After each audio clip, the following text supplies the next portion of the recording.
Welcome to Gamescom. Fantastic. Game trailers all access.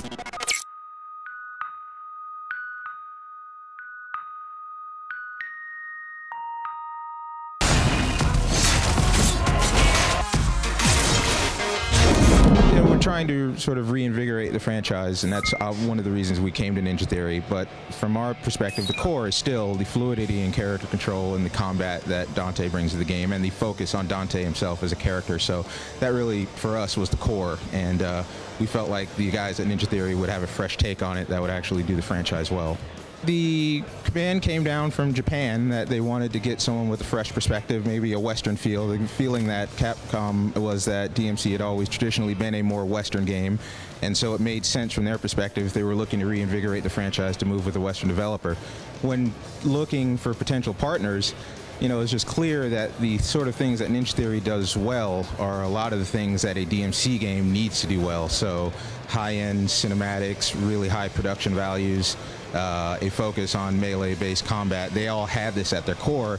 What we felt we could bring was that added element of depth and experience of making great action games and fuse that with their innate storytelling abilities and production value to make something that would be incredibly compelling and a really fresh addition to the franchise. Without saying where we are as a specific percentage, we've obviously to this point been spending most of our time getting the combat right, because it's just basically the one thing that you have to nail when you're making a game like this. So most of the production resources have been allocated toward making the game just feel right from a controller standpoint, and that's required intensive collaboration with Capcom Japan, as Tamim said, like nitpicking frames and talking about really minute techniques for how to get the most out of it. We have also started to work on the layering of depth that you've seen with some of the traversal mechanics and the dynamic world morphing. These are elements that we're now starting to turn our attention to bring to about the same level of polish that you're seeing in the combat. But obviously, combat was job one. It's a very, very intensely collaborative relationship. Like, obviously, they do the work at the working and typing on the computers level, but we are there every month, 3 to 5 days out of the week. We generally bring multiple people who have worked on other versions of the franchise, most notably Tsuno-san, who's the key creative for DMC's 2, 3, and 4, and really are in the nitty-gritty. Like, in the two areas that we've really been collaborating intensely would be the look of the character and then obviously the look and feel of the combat. There are other areas where we give a fairly wide berth to Ninja Theory: atmospherics, mood, storytelling, visual palette as far as the environments go, because we feel that's exactly what we wanted them to refresh the series with, was their vision on that stuff, while holding what we felt was some of the core DNA stuff that we are incredibly involved in. First at the sort of experiential level, there's like a mood tone shift to the game a little bit. At the mechanic level, we're actually adding layers of gameplay that heretofore haven't been in DMC, so making a more thorough traversal system. So you'll see that Dante actually has abilities that allow him to manipulate and move the environment in ways that previous DMCs chose not to do. There'll also be some differences with level design and some emphasis on puzzles as well. But so that layer of depth and variety to gameplay, in addition to the silky smooth combat controls, is where we think we're sort of evolving the gameplay.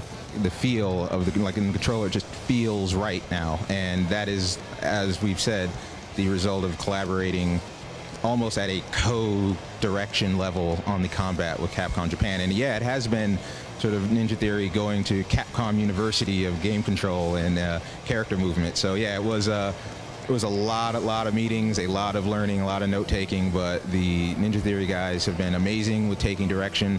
They've been super receptive and just completely willing to learn. And as we've been willing to learn stuff from them as far as mood and storytelling. So it's been a fairly symbiotic relationship. We've taken away a lot from each other. You kick around a lot of ideas when you first start off a game process, and without saying what was put on the floor and what was not. The story that we're going to tell is the story that we feel is the right one to tell, and that is the rebirth of Dante, so telling his story in a different, updated manner. So that's not to say there won't be elements from your previous strains. Obviously, you do a reboot, you leverage elements of the existing canon and repackage them in ways that are compelling, and we'll do that, but at base, this is the story we did want to tell. For those that are not quite won over yet, what would you say to them, and what do you think they'll be surprised by with what you're going for here? Well, what I'd say is, keep an open mind. I think we are working collaboratively. I think a lot of the angst surrounding the re-announcement was predicated on the fact that it wasn't being done in Japan. They were afraid that it was just out willy-nilly with a developer that they didn't have any knowledge of, or whatever, had been not been into other games they had done, for whatever reason, felt as if that it wasn't going to be in good hands. But the fact is, these guys are amazing, and they're working incredibly closely with the Capcom Japan team, the core creatives who have worked on previous DMC. So all the meaningful elements of gameplay that people want, love, and desire from a DMC game will be reflected in our version. So I would just say, don't freak out over not seeing white hair the first time you saw it.